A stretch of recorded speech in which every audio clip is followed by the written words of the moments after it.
சிவாய நம. நான் உங்கள் எம்எஸ் பாஸ்கர். ஆன்மீகம் எனக்கு ரொம்ப பிடிக்கும். இறைவனை வணங்காதவர்களை பற்றி நாம் எதுவும் சொல்ல வேண்டாம், அது அவங்க விருப்பம். எனக்கு சித்தர்கள் மிகவும் பிடித்தவர்கள். அந்த காலத்தில் இருந்து சொல்கிறேன்னா, வடக்கு பொய்கை நல்லூர் அங்கே போயிருக்கேன். குரக்க சித்தர் சமாதி. இந்த மாதிரி பல சித்தர்களை என்னுடைய வாழ்க்கையில தரிசிக்கிற பாக்கியம் எனக்கு கிடைச்சிருக்கு.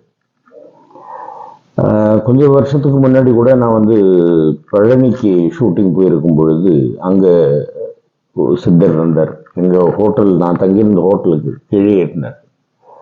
அப்புறம் கணக்கம்பட்டி சித்தர். இந்த மாதிரி நிறைய சித்தர்களை நான் தரிசிச்சிருக்கேன். திருவண்ணாமலைக்கு போய்